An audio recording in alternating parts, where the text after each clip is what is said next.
you feel overwhelmed when considering painting that crisp, tall thunderhead? Do the details seem impossible?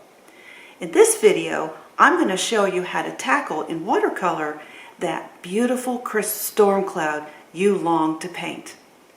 By the way, this is video number 4 in a 6-part series on painting watercolor skies on sunny days. To paint the thunderhead, I'm going to work on Arches cold press 140 pound 5x7 taped to the skater board. I'm using cobalt blue and manganese blue hue. First, I'm going to paint in the sky without drawing.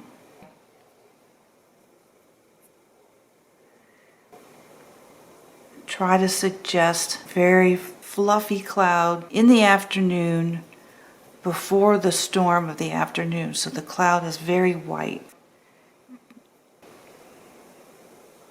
And I'm imagining that the sun is coming from the left, and so the color of the sky will be a little bit lighter on the left-hand side than on the right-hand side.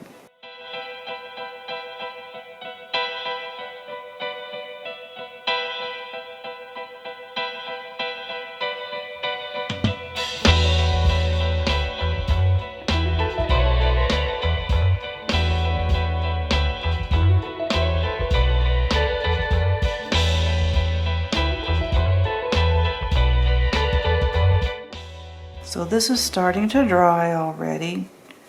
I'm going to put in some more pigment.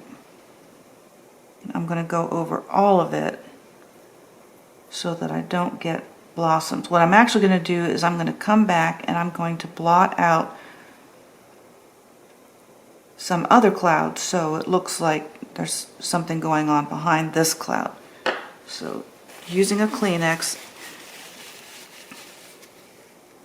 and these colors are non-staining, so you can do this. If you try to use a staining color, you won't necessarily be able to get it up as much as you want. Now, I don't want it perfectly white because these clouds in the distance are supposed to be a little bit fluffier, a little less well-defined.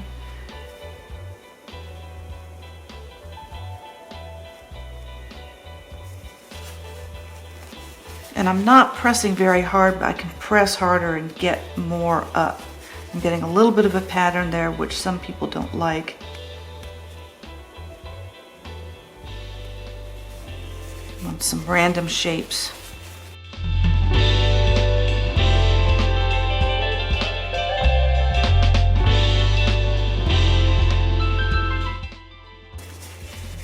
Try to get this one to build up a little bit more. There we go.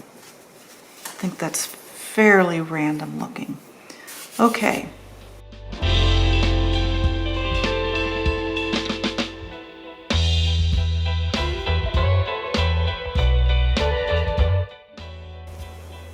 Now we have the horizon, and that's going to be a lot lighter.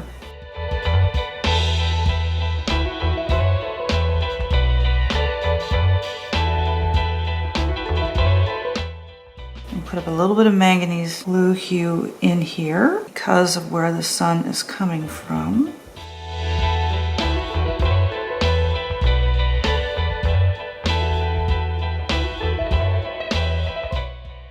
And then I'm going to drag my brush and blend that edge because the edges of the clouds are not super sharp.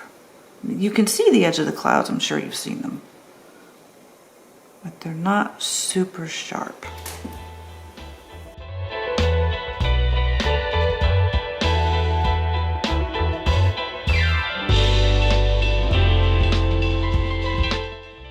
Now what I want to do is I want to put a little bit of gray there, so I will take some cobalt blue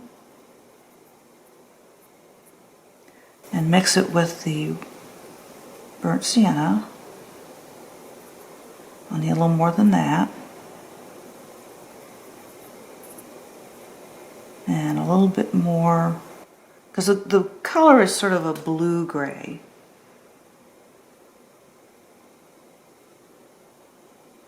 It's a little warm. I can cool that down.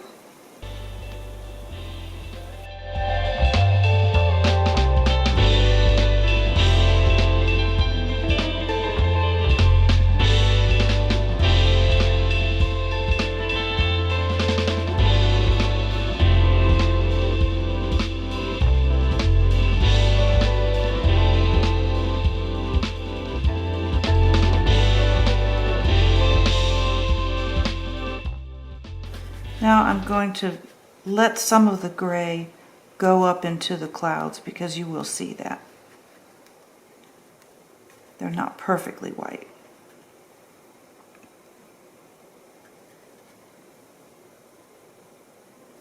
Just drop that in a little bit.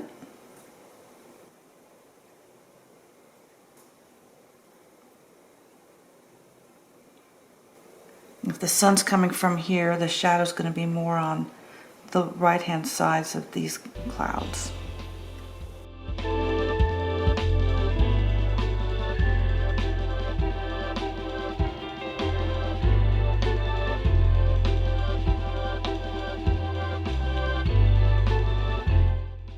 And the trick is to make them subtle, almost too light, almost too light.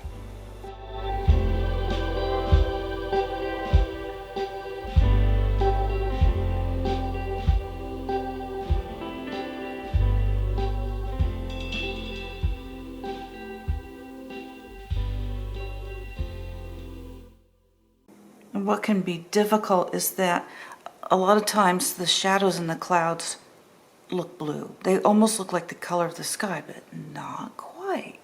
So how do you achieve that? It doesn't have to be perfect, but it's fun to try.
Now that ended up being too dark.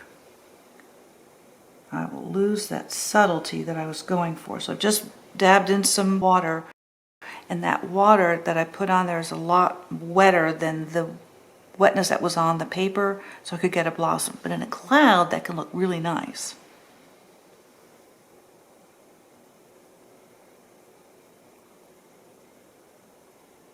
In fact, you can see that some blossoms occurred here, and I'm going to leave that. I think that looks nice. So we'll let that dry. In under 10 minutes, we have an afternoon white thunderhead that will work in about any outdoor scene or as the main subject of a painting. And I hope you try it out. Don't worry if yours doesn't look like mine. It might even be better. And if you want to see how to paint a loose sky in watercolor, check out this video.